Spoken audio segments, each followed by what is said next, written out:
Apakah kalau kita banyak makan lemak akan bikin batu empedu? Jadi selama ini kita tahu bahwa empedu itu mengandung kolesterol. Jadi dikaitkan dengan makan makanan yang berlemak. Kita belajar lagi bagaimana proses kita makan dari makanan menjadi empedu. Kalau kita makan makanan karbohidrat, protein, dan lemak, lemaknya ini akan masuk ke dalam usus, tapi tidak bisa masuk ke dalam darah. Lemak tadi nggak bisa diserap, sama seperti kalau kita mencuci piring atau mangkok yang ada minyaknya, itu nggak bisa bercampur dengan air, harus dikasih sabun. Yang di usus kita sebut misel. Misalnya ini asalnya dari asam empedu. Nah, dari asam empedu dia keluarkan yang nanti menjadi misel ini dan mengikat lemak tadi untuk bisa diserap. Jadi baru bisa masuk ke dalam dinding usus sehingga bisa diserap. Dengan AKAT dia diesterifikasi, kemudian masuk ke dalam lipoprotein. Lemak tadi yang mengandung kolesterol diikat dengan kolesterol yang dari asam empedu tadi, kemudian masuk lagi ke dalam dan dikeluarkan lagi sebagian dengan ABCG tadi. Jadi ternyata kolesterol yang dari kita makan lemak yang kita makan itu kira-kira menyumbang 300 sampai 400 jumlah kolesterol yang beredar dalam tubuh. Sedangkan dalam tubuh sendiri kita bisa kira-kira 400 mg yang bisa diserap dari usus. Dan bisa sampai 800 mg yang di luar itu, jadi diproduksi di liver. Jadi kolesterol itu diseimbangkan sendiri di dalam tubuh. Jadi begitu kita masuk makanan-makanan yang banyak mengandung kolesterol, dikeluarkan lagi kolesterol tersebut.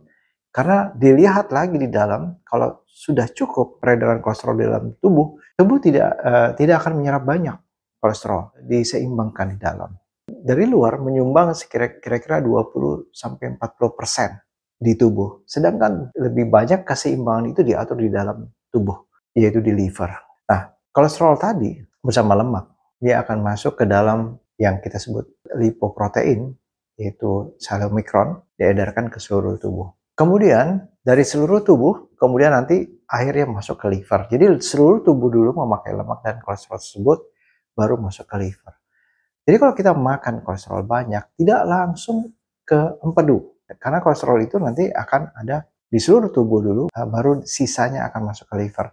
Di liver nanti ada mekanisme untuk menyimpan kembali kolesterol tersebut ke dalam empedu, atau dari karbohidrat yang berlebihan juga akan diubah menjadi kolesterol dengan SREBP atau Sterol Regulation Element Binding Protein 2. Jadi tubuh juga akan membentuk kolesterol sendiri, bahannya dari karbohidrat.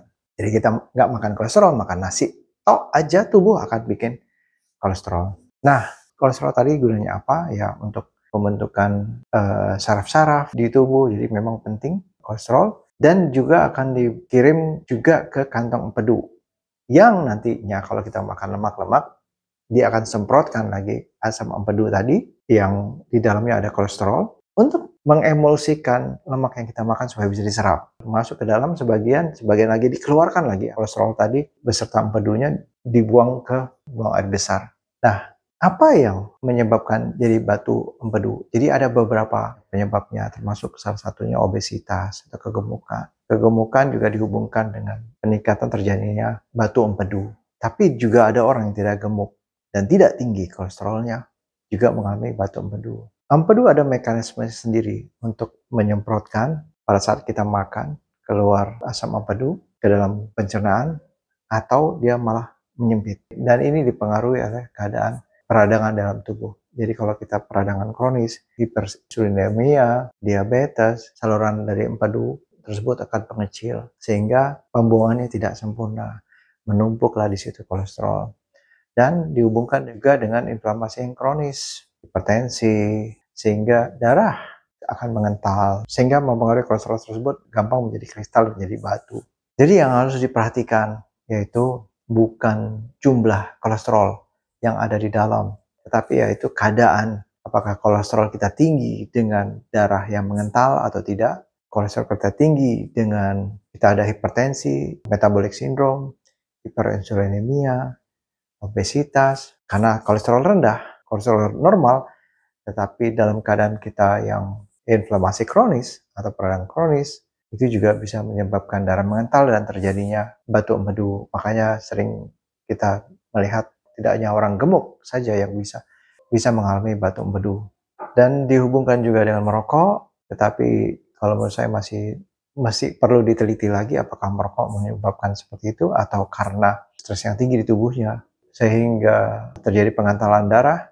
Dan ada juga yang menghubungkan dengan vitamin C. Kalau kita tahu vitamin C untuk antioksidan, mungkin benar, tetapi mungkin oksidasi di tubuh karena tubuh yang stres sehingga membutuhkan vitamin C lebih banyak. Sehingga dihubungkan antara kekurangan vitamin C dengan kejadian batu empedu. Padahal mungkin bukan karena kurang vitamin C, tapi karena tubuhnya sedang inflamasi atau peradangan.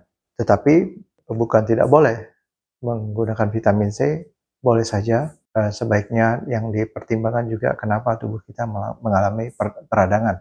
Kemudian juga diteliti bahwa dengan mengkonsumsi omega 3 itu juga mencegah terjadinya batu empedu. Jadi boleh juga dipertimbangkan untuk mengkonsumsi VCO atau MCT, boleh saja dilakukan. Mudah-mudahan bermanfaat.